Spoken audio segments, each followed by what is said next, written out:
देख रहे हैं ना, तो दोनों तरफ वो डोरा डाल रहे हैं। तो एक विधायक जो 4 महीने पहले जुमा हुआ ना भाई, विधायक बने हुए कितने 4 महीने हुए, और वो बड़ा ऑफर दे रहा है नीतीश कुमार को, बड़ा ऑफर दे रहा है तेजस्वी यादव को, बड़ा ऑफर दे रहा है राहुल गांधी को, और एनडीए को दे रहा है, और सब उसको अहमियत दे रहे हैं। तो ये बड़ी बात है ना। तो आईपी गुप्ता आने वाले दिनों में एक बड़ा खिलाड़ी बनकर उभरा गया। नमस्कार, सिटी पोस्ट लाइव देख रहा है, मैं हूं आपके साथ उत्तम झा। देखिए, नीतीश कुमार ने एमएलसी पद से इस्तीफा दे दिया है, लेकिन उनके इस्तीफे के साथ ही महागठबंधन अब एकजुट हो रहा है। आगामी 12 अप्रैल को आईपी गुप्ता, जो सहरसा से विधायक हैं, आईआईपी पार्टी के राष्ट्रीय अध्यक्ष हैं, उन्होंने एक बड़े सम्मेलन कार्यक्रम का आयोजन किया है, जिसमें लोकसभा के नेता प्रतिपक्ष राहुल गांधी भी पहुँच रहे हैं। बिहार विधानसभा के नेता प्रतिपक्ष तेजस्वी यादव भी पहुंचेंगे, और दीपंकर भट्टाचार्य, जो महागठबंधन के ये तीनों प्रमुख चेहरे हैं, वो आपको बिहार में एक मंच पर ही दिखाई देंगे। अभी हमारे साथ चीफ एडिटर श्रीकांत पत्तू सर है। सर, किस तरीके से देखते हैं, एक तरफ नीतीश कुमार ने इस्तीफा दिया है, महागठबंधन अब दूसरी तरफ एकजुट हो रहा है। देखिए, मुझे नहीं लगता कि महागठबंधन एकजुट हो रहा है। महागठबंधन एकजुट होता तो राज्यसभा के चुनाव में तेजस्वी यादव के उम्मीदवार को मुंह की नहीं खानी पड़ती। कांग्रेस के 3 विधायकों ने खेल कर दिया ना। MIM, जिसको बीजेपी का बी टीम कहते थे तेजस्वी यादव, उसने साथ तो दिया, लेकिन किन शर्तों पर दिया ये तो तेजस्वी यादव बताएंगे, लेकिन फिर भी हार गए। और अब आईपी गुप्ता तो पहले भी कोशिश कर रहे थे, और माना जा रहा है कि MIM को साथ लाने में आईपी गुप्ता ने अहम भूमिका निभाई है। आईपी गुप्ता ही हैदराबाद गए थे, MIM के मुख्यालय, और स्थापना दिवस था, और उन्होंने ही शुरुआत की थी, बातचीत की, नहीं तो MIM कहाँ आने वाला था आरजेडी के साथ। तो आईपी गुप्ता अपनी एक अलग पहचान बना रहे हैं। जैसे देखिए, बहुत कम समय में मुकेश सहनी ने एक अलग पहचान अपनी बनाई थी, मलाहों के नेता बनकर उभरे हैं। अब आईपी गुप्ता तत्वा ताती समाज के नेता हैं, और उनके जो वोटर्स हैं पूरी तरह से उनके पीछे गोलबंद हैं। और यही कारण है कि महागठबंधन की इतनी करारी हार हुई, और आईपी गुप्ता पहली बार चुनाव लड़े, जीत गए। 3 सीटों पर लड़े, 1 सीट तो जीत ही गए भाई। तो आईपी गुप्ता इस तरह के सेमिनार, इस तरह के कार्यक्रम के आयोजन के जरिए सबका ध्यान आकर्षित करना चाहते हैं। देखिए, आईपी गुप्ता को भी पता है कि कांग्रेस और आरजेडी की अब आगे चलने वाली नहीं है, लेकिन वो कोशिश कर रहे हैं कि ठीक भाई, आरजेडी भी रहे, कांग्रेस भी रहे। तो उनका मकसद राहुल गांधी को जोड़ना है, राहुल गांधी को बुलाना है, राहुल गांधी को अपनी ताकत दिखाना है। वो कांग्रेस में ही पहले थे, कांग्रेस से अलग होकर उन्होंने अपना संगठन बनाया, 12 साल तक संघर्ष किया, आंदोलन किया, और अपनी एक अलग पहचान बनाई। राहुल गांधी उनको पहले भी बुलाकर ऑफर दे चुके थे कि कांग्रेस से लड़िए। राहुल गांधी ने ही उनको 3 सीटें दिलवाई, ये भी मुझे खबर है। और राहुल गांधी किस तरह से उनको अपने करीब रखते हैं, ये भी नज़र आया तस्वीर। तो राहुल गांधी से वो मिलते रहे हैं, कांग्रेस के करीब हैं, और वो ये मैसेज देना चाहते हैं कि वो बहुत आगे चलकर एक बड़ा रोल प्ले कर सकते हैं कांग्रेस और महागठबंधन के दूसरे घटक दलों को साथ लाने में। तो तेजस्वी यादव के साथ कांग्रेस जाएगी, इसकी संभावना बहुत कम है। जाएगी भी तो अपनी शर्तों पर जाएगी। लेकिन आईपी गुप्ता की अलग पहचान बन रही है, और पहली बार विधायक बना। विधानसभा में सबसे ज़्यादा चर्चा में रहने वाला कौन नेता है? आईपी गुप्ता है। तो आईपी गुप्ता देखने में भले बहुत होता है ना, देखने में छोटा लगे घाव करे गंभीर, तो देखने में तो बहुत छोटा लगते हैं और बहुत सामान्य लगते हैं, लेकिन उनकी कार्यप्रणाली बहुत हमेशा उनको चर्चा में बनाए रखती है। वो बहुत बड़ी सोची समझी रणनीति के तहत एक कार्यक्रम आयोजित कर रहे हैं। हाल के दिनों में उन्होंने इंटरव्यू भी दिया था, उसमें उन्होंने कहा है कि जेडीयू की तरफ से ललन सिंह को जो है मुख्यमंत्री बना देना चाहिए था। उन्हीं में ऐसा काबिलियत है कि जेडीयू को वो जोड़ के रख सकते हैं। इसको किस तरीके से देखते हैं? हाँ, तो ललन सिंह तो जेडीयू के बड़े नेता हैं ही, इसमें कोई शक तो नहीं है। जेडीयू में उनके मर्जी के बिना पत्ता भी नहीं हिलता है, और नीतीश कुमार सबसे ज़्यादा भरोसा ललन सिंह पर ही करते हैं।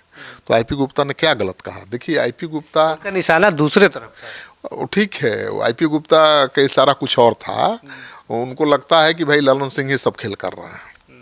ठीक है, नीतीश कुमार को दिल्ली भेजने के पीछे ललन सिंह हैं, और पार्टी पर ललन सिंह का कब्जा हो जाएगा, तरह तरह की बातें वो मैसेज देना चाहते हैं। लेकिन आईपी गुप्ता केवल कांग्रेस के युवराज राहुल गांधी को ही अपनी ताकत नहीं दिखाना चाहते हैं।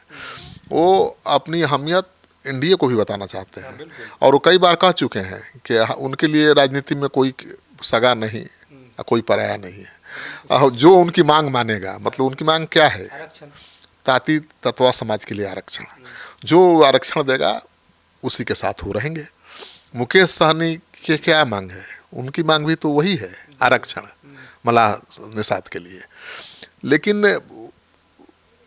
जैसे ही दोनों मुकेश सहनी और आईपी गुप्ता की मांग मोदी सरकार मान लेगी, उसी दिन वो चले जाएंगे एनडीए के साथ। वो तो कह चुके हैं कि भाई हम तो जहर पीने के तैयार हैं अगर हमारी मांग दी जाती है तो आईपी गुप्ता दोनों को ताकत दिखाना चाहते हैं, महागठबंधन को भी और एनडीए को भी। एक तीर से दो निशाने साध रहे हैं। यही तो कही जाती है राजनीति की, इतना नया खिलाड़ी इतनी आगे की कैसे सोच रहा है। ललन सिंह का नाम लेकर भी वो दो निशाना ही लगा रहे हैं, क्योंकि बीजेपी में भी एक है जिनको आगे बढ़ाया जा सकता है, जो भूमिहार समाज से आते हैं। बिल्कुल, वो एक तीर से दो निशाने साध रहे हैं, और वो अपनी छवि अपर कास्ट विरोधी नहीं बनाना चाहते हैं।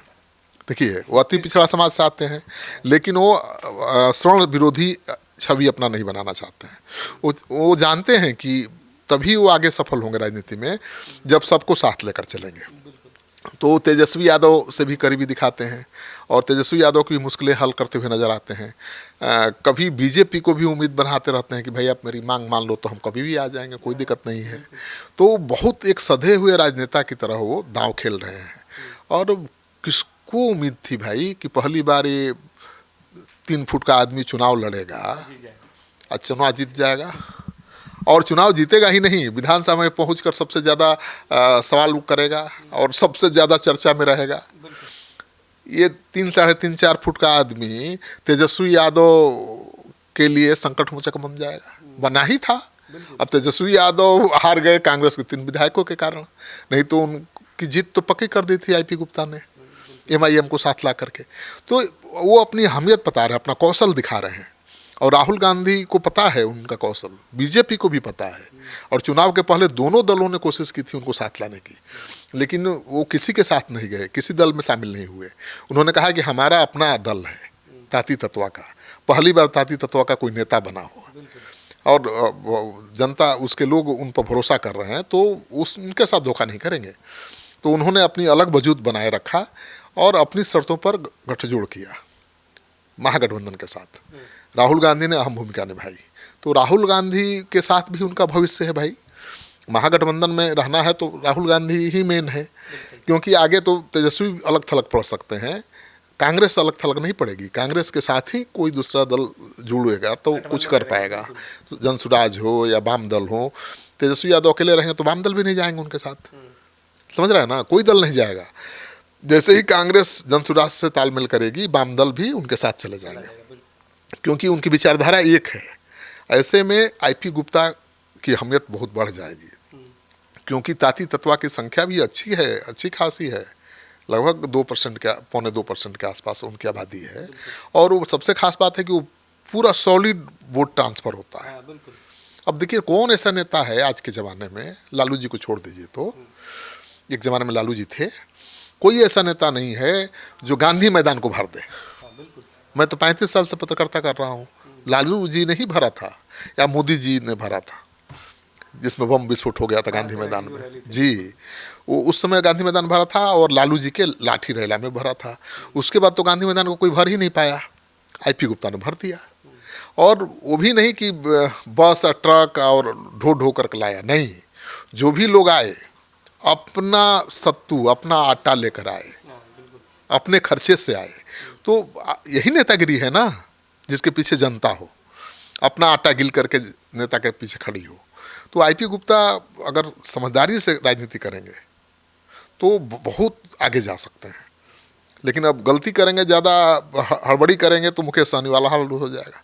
2 बात उन्होंने कल सर कही है कि मुकेश सहनी को वो नहीं बुला रहे हैं, और नीतीश कुमार अगर महागठबंधन में आते हैं तो बिना किसी शर्त के सरकार बनेगी महागठबंधन। बिल्कुल, देखिए, अब मैंने कहा ना कि वो देखिए एक तरफ महागठबंधन को एकजुट कर रहे हैं और नीतीश कुमार को भी न्योता दे रहे हैं।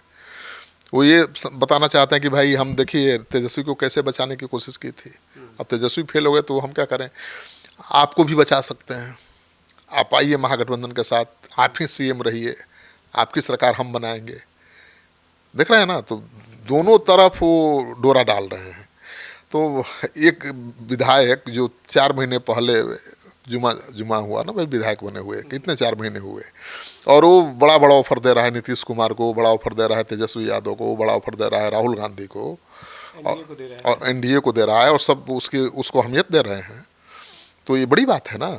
तो आईपी गुप्ता आने वाले दिनों में एक बड़ा खिलाड़ी बनकर उभरा गया। चलिए, बहुत बहुत धन्यवाद सर। हमारे साथ chief editor Shrikant Pratyush sir थे। महागठबंधन पर इन्होंने क्या कुछ कहा, एक तरफ महागठबंधन एकजुट हो रहा है, वहीं आईपी गुप्ता किस तरीके से सभी गठबंधनों पर एक तरह से कह सकते हैं कि डोरे डाल रहे हैं, और नीतीश कुमार को भी ऑफर दे रहे हैं, और राहुल गांधी भी आ रहे हैं बिहार। तो क्या कुछ होगा ये आने वाले दिनों में पता चलेगा। बहुत बहुत धन्यवाद।